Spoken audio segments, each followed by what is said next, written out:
Bonjour à tous et merci de nous suivre une fois de plus sur cet échange que j'aime bien avoir avec vous sur les problèmes, les problématiques de notre société. Parce qu'il est question de trouver les solutions par nous-mêmes. C'est un adage assez populaire déjà qui dit que ce qui se fait pour vous sans vous est fait contre vous. Ce qui se fait pour nous sans nous est fait contre nous. Aujourd'hui, je vais commenter le discours du président du Burkina Faso, Ibrahim Traoré. Je n'ai pas encore parlé de lui depuis, mais ce que je viens de suivre, c'est une masterclass. Oui. On n'est pas habitué à ce genre de dirigeants, ni en Afrique, ni ailleurs. Et je pense que c'est un changement notable qu'il faut saluer et il faut souhaiter que ça continue comme ça. Ce n'est plus un cas isolé parce que même si je n'avais pas suivi Ibrahim Traoré, j'ai quelquefois suivi le président Tiani du Niger et j'ai aussi suivi Assimi Goïta une fois. C'était là. Ibrahim Traoré est vraiment celui que je n'avais pas beaucoup suivi. Mais là, je viens de voir son entretien. 2 heures avec les journalistes du Burkina Faso, avec les journalistes de l'Afrique et avec la presse du monde. C'est une masterclass. Je vais mettre le lien et je suggère à n'importe qui, de tout le monde de regarder. Ça va beaucoup nous aider. C'est rare que je regarde des longues vidéos comme ça. Alors, Ibrahim Traoré s'est livré à un exercice simple. Il est habitué, j'ai quelquefois suivi les petits bouts. Mais là, c'était comme une rentrée politique. Oui. Et mon idée à la fin, c'est que la gouvernance n'est pas si compliquée que ce que les dirigeants jusqu'à présent ont tenté de nous faire croire. La gouvernance a été compliquée chez nous en Afrique depuis les indépendances parce que la gouvernance va avec beaucoup de vol. Si elle est transparente, et on va dire que Ibrahim Traoré c'est un militaire, mais Ousmane Sonko n'est pas militaire. Et Ousmane Sonko est en train de montrer que nos pays sont pauvres parce que les dirigeants volent. C'est ce que Ibrahim Traoré est en même temps en train de faire. Je vais remonter à 2 ans, je pense, il y a 2 ans, 2024, quand il y avait la dernière hausse des prix du carburant au Cameroun. Je me suis intéressé au sujet pour comprendre toutes ces taxes, pour comprendre cette subvention dont le gouvernement se vante tant. Mais à l'époque, j'avais suivi un petit bout de Ibrahim Traoré qui disait que sa première année au pouvoir, les subventions des produits pétroliers ont coûté au Burkina Faso environ 500 milliards. Mais à sa première année au pouvoir, N+1, ils sont à peine à 100 milliards. Ça veut dire que les 400 milliards entraient dans les poches des individus. C'est pour ça que nos pays produisent le pétrole, mais n'utilisent pas ce même pétrole qu'on produit. On préfère importer une autre variété. Parce que ce n'est pas construire une raffinerie pour raffiner notre pétrole qui est compliqué. Dangote a conçu la plus grande raffinerie du monde en quelques années seulement, c'est passé. Ce n'est pas construire des mini-raffineries au Cameroun, au Gabon, au Congo, qui est compliqué. C'est les chaînes, c'est la perpétuation des chaînes de corruption qui fait qu'on est là-bas. L'exercice de Ibrahim Traoré consistait à présenter ce qu'ils ont déjà fait, ce qu'il a déjà fait depuis qu'il est au pouvoir. Il a parlé de tout, des infrastructures. Je vous invite vraiment à aller regarder. Du paiement de la dette. Beaucoup d'entreprises dans nos pays font faillite à cause de la dette publique. Le gars a dit que ça avait été très difficile les 2 premières années, mais qu'aujourd'hui, il n'y a pas une entreprise au Burkina Faso qui a une facture de 6 mois impayée. À part les grandes entreprises qui ont les très grosses factures, qui ont les moyens d'attendre un peu. Au Cameroun, ici, le pays que je connais le mieux, mon pays, ben, il y a les entreprises qui ont les factures des années. Et quand vous avez une facture de la commande publique, chaque nouvelle année, vous renouvelez le dossier fiscal. Chaque nouvelle année. Donc, vous renouvelez le dossier fiscal pour soumettre un certain nombre de documents et rappeler que votre facture est là. Si en 2026, on ne vous paye pas, en 2027, vous allez renouveler. Il y a des sociétés qui ont fait faillite depuis des années. Et ils ne pourront même plus récupérer parce qu'ils n'ont même pas l'argent pour renouveler leur dossier fiscal. Je pense que quand c'est bien, il faut pouvoir dire que c'est bien. Et si le Burkina Faso l'a fait, le Cameroun peut le faire. La République démocratique du Congo peut le faire. Brazzaville peut le faire. Le Gabon peut le faire. Le Tchad peut le faire. Le Nigeria peut le faire. L'Afrique peut le faire. Il a parlé de la production, de ce qu'on mange et de ce qu'on consomme. J'ai déjà fait une vidéo là-dessus, sur la consommation interne. Quand nous importons ce que nous consommons, ça veut dire que nous produisons l'argent pour aller dans un pays étranger donner le travail à quelqu'un, alors que nous sommes au chômage. Et il a dit qu'ils sont seulement au début parce que chacun sait que les cuillères, par exemple, qui sont utilisées au Burkina Faso ne sont pas consommées par les Burkinabés. Il a parlé de l'énergie. Il a parlé des productions de jus. On a les terres, on produit les fruits. Qu'est-ce qui nous empêche de produire les jus? Il faut parler de l'Afrique, pas l'Afrique du Nord, parce que les quelques pays de l'Afrique du Nord que j'ai visités, j'ai vu qu'il y avait beaucoup de produits, produits dans ces pays même. Il a parlé d'une société qu'ils ont créée pour mobiliser l'épargne populaire, faire des investissements, mobiliser l'épargne populaire, parce que beaucoup de gens, la population a beaucoup d'argent. Mais il y a parfois, la population ne sait pas quoi faire de son argent, alors que c'est un épargne qu'on peut mobiliser, mettre au service de la productivité.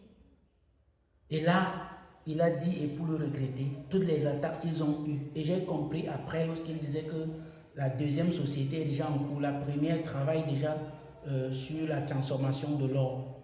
J'ai compris que les multinationales avaient mis des stratégies pour s'attaquer à ces politiques. Et que ces sociétés-là, désormais, vont produire les bénéfices pour construire d'autres sociétés. Pour fructifier cette épargne de la population qu'on a collectée. Et la seule chose qui fait échouer ce genre d'initiative, c'est le vol. Il a parlé de la sécurité et ils ont beaucoup évolué. J'ai beaucoup aimé cet instant où cette dame d'un média anglais lui a dit que 60% de son territoire était occupé par les djihadistes. Il a dit où? Il a dit à la dame de lui dire où est-ce qu'on ne peut pas aller au Burkina Faso. Et il a dit on va partout. Il y a encore quelques poches, mais ça représente rien en termes de pourcentage. Et ils sont en train d'y arriver.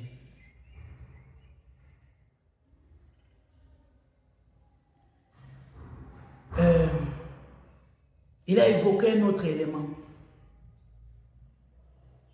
qui est une poche de dépenses dans nos présidences, des milliards chaque année. C'est l'image du président, l'image du pays. Les présidents francophones versent les milliards à Africa, à RFI, à France 24, à Jeune Afrique, pour polir leur image. La population a faim, la population n'a pas de travail, mais on verse l'argent à France 24, à Jeune Afrique, pour écrire que non, il y a le travail, pour écrire que non, on est développé. Il a dit qu'il a refusé de faire ça. Et on parle pour lui, la population parle pour lui parce qu'on voit ce qu'il fait. Au début, il a refusé. Et ils ont beaucoup tempêté, tout ça, mais aujourd'hui, ils ont compris que c'est peine perdue. L'un des grands moments de son échange que j'ai aimé, c'est lorsqu'on a parlé de l'alliance dont il est le président actuellement. Il a dit que il y a encore des problèmes de circulation, mais qu'il est en train de bétonner les textes pour ça. Parce qu'il n'est pas possible qu'on dise qu'on est dans une alliance et que aller du Burkina Faso pour le Niger ou pour le Mali et vice-versa présente un problème. Et en réalité, si la circulation dérange entre nous en Afrique, c'est parce qu'il y a la corruption. C'est tout. Tous les contrôles sont des postes de raquettage. Moi, c'est peut-être un peu exagéré, mais j'ai dit que tous les contrôles que j'ai déjà eu en Afrique jusqu'à présent, aller d'un pays à l'autre, c'est les postes de raquettage.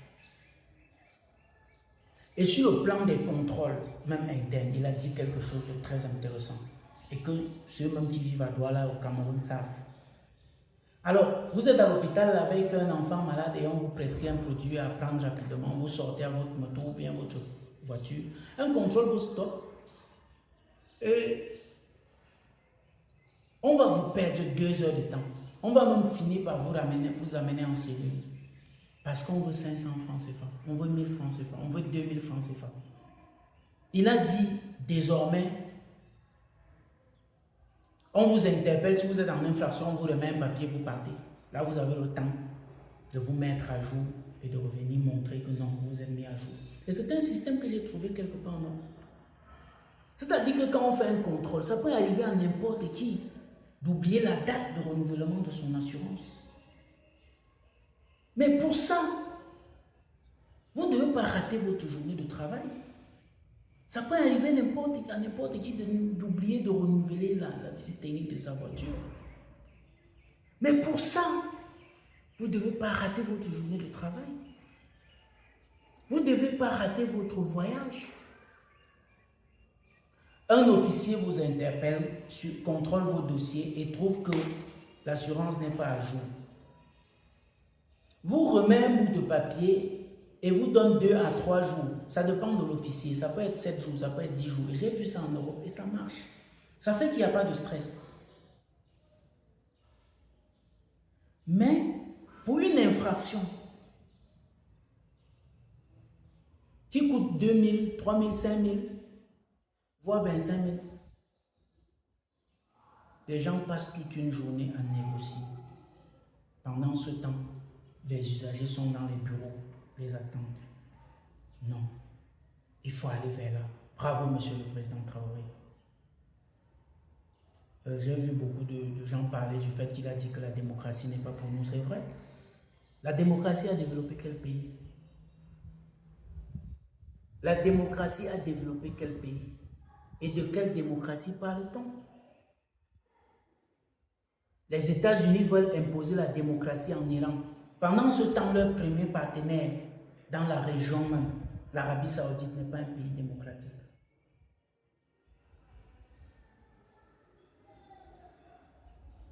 Les buildings, tout ce que vous voyez à Dubaï, c'est les investissements américains. Les Émirats arabes unis ne sont pas une démocratie. La démocratie, c'est un prétexte pour nous fragiliser. Et je pense que les pays de l'AES ont ouvert la voie. Et je vois aussi que ces dernières années, il y a eu beaucoup d'éléments qui vont dans ce sens. Il y a eu les coups d'État du côté des pays de l'AES, Mali, Niger, Burkina Faso. Mais il y a eu les mêmes coups d'État au Tchad et au Gabon. Mais ce qu'on appelle communauté internationale a dénoncé le Burkina Faso, le Mali, tout ça. On a accompagné le Gabon dans son coup d'État, on a accompagné le Tchad. Et les mêmes qui ont fait le coup d'État se sont retrouvés présidents. Et désormais, comme ils font les tours à Paris, ils sont visitables. Non, c'est inacceptable. Donc, c'est inacceptable. Le président du Burkina Faso, président en exercice de l'Alliance des pays du Sahel, a aussi parlé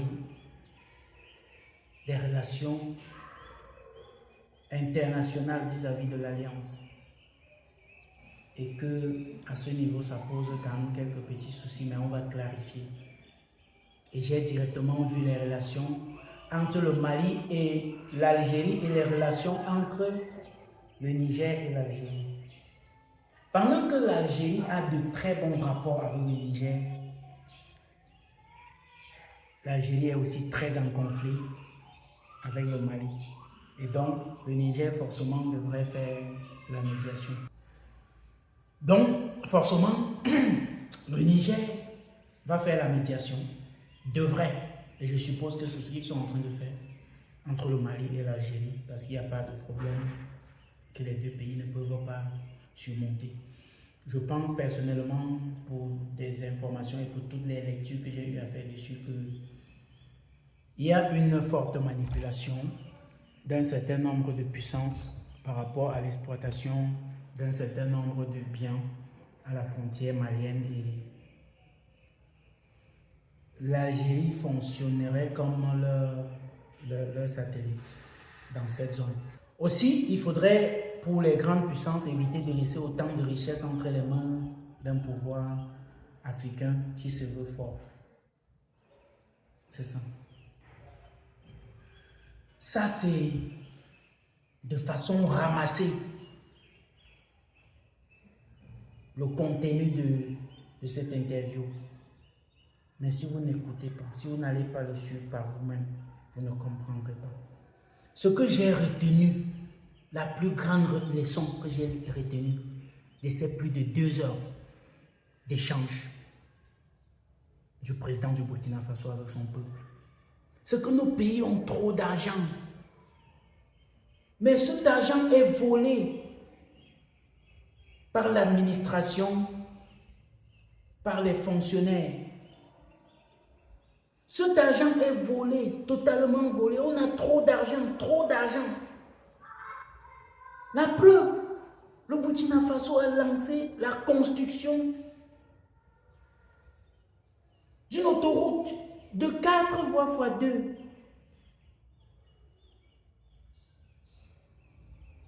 Deux voies x 2 n'existent même pas au Cameroun. Avec tout notre potentiel. Et il a dit dans cette interview que toutes les régions du Burkina Faso vont être reliées par des autoroutes d'au moins 4 fois par 2. Et toutes les sorties du pays vont être aussi faites par des autoroutes de 4 voies x 2.